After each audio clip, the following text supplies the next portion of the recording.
पूछना नहीं तू चाइना से यहाँ कहीं को आया बोल को, कहाँ भी आया नहीं, खामखा हमें डरे सो। समझ में आई बात है। एक एक की अपनी अपनी अलग अलग तहकीक है।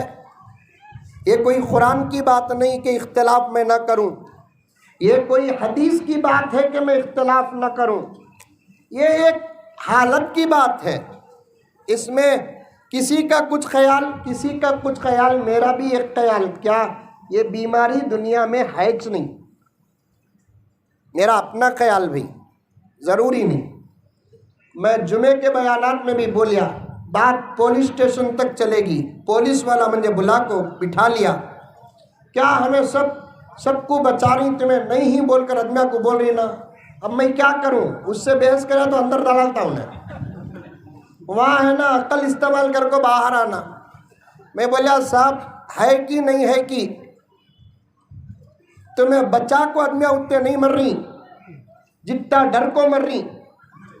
मैं नहीं है बोलकर कई को बोल रूँ मालूम, आदमियाँ मर जा रही साहब डर को, उसके वास्ते तसल्ली दे रूँ सो, उन्हें भी खुश होगा, बराबर बोल रही सो तुम्हें। मौली साहब से कौन तुम्हें टक्कर लिया, अल्लाह के फजल करम से अच्छी मुसीबतों में घुसकर बाहर निकलकर आने का हुनर अल्लाह ताला मौली साहब को दिया है। समझ में आई बातें, जर्रा हम ना आगे बढ़ाओ। एक मौली साहब को एक आदमी बौड़ी बेचा कहते, बौली क्या बोलते हैं, पानी रहता ना उसे क्या बोलते हैं, बौड़ी बौली क्या की एक बेचा, कितने को, 2000 रुपये को। 8 दिन के बाद मौली साहब को फोन कराया, कहाँ ही मौलाना, मैं जहाँ पहले हूँ वहाँ छू, मस्जिद छोड़ को कहाँ जातू, नहीं मौलाना तुम्हें दुनिया को बोलती हराम खानों को बोल को, पियोनों को बोलकर तुम्हें पी ले को ही ना, क्या भी करया, मैं तुम ना बौलित ना बेचिया, अंदर का पानी बेचिया। मौली साहब सोचे ओ इन्हें मोदी अंकल का पोतरा दिख रहा है, कैसा पोतरा उनका होता, भी आंटी तो नहीं तो पोतरा होता। तुम्हें भी सुन ले को हंसरी, पूछना कैसा हजरत। मौली साहब बोले सोचे हो इन्हें दलीला से तो सुधरने वाला नहीं, भाई बौड़ी बेचे तो पानी भी बिक जाता, गांव बकरी बेचे तो बच्चा भी बिक जाता, दरख्त बेचे तो फल भी बिक जाता, जानवर बेचे तो अंदर का बच्चा भी बिक जाता। अब ये दलीला पेश करे तो बच्चा नौजवान सुनता क्या, अब उसे अक्ल से मारना। मौलाना भी बोले मैं भी तुझे 8 दिन से ढूंढ रूं कि भाई मेरी बौड़ी में 8 दिन से तू पानी रखा है नहीं, उसका पहले किराया दे। उन्हें सोचे अल्लाह ला, हमें मदरसे में पढ़ते वक्त एक लफ्ज बोलते थे हजरत, इन्ना अटकना अटकम मुबीना। ऐसा अटकना अटका उन्हें हजरत, बौड़ी पैसा में पानी फ्री। आया ऊंट पहाड़ के नीचे, आया ऊंट पहाड़ के नीचे, अच्छी मुसीबतों से निकलकर बाहर आ जाते हैं उलमाए किराम। और एक शान है उलमा के पास, वो आते हैं तो अकेले आते नहीं बल्कि अपनी जमात को लेकर निकल जाते हैं। ये सिर्फ मुकद्दमा पेश कर रहा हूँ, अमल करेंगे आप लोग, उलमा का अदब करेंगे, उलमा से मोहब्बत करेंगे, कभी पीछे कुछ नहीं बोलना। उलमा से बात करने के लिए गए, अपना मोबाइल ऑफ करके चले जाओ। ये अमल अल्लाह को पसंद आ गया, खुदा की कसम खुदा नजात के फैसले कर देंगे। अल्लाह ताला को अपने नबी की उम्मत के उलमा का अदब बड़ा पसंद आता है। पूरी जिंदगी भर की इबादत आलिम के एक लम्हे के इल्म का मुकाबला नहीं कर सकते। पूरी जिंदगी भर की इबादत। एक रिवायत में है, मेरे बड़े बैठे हुए हैं,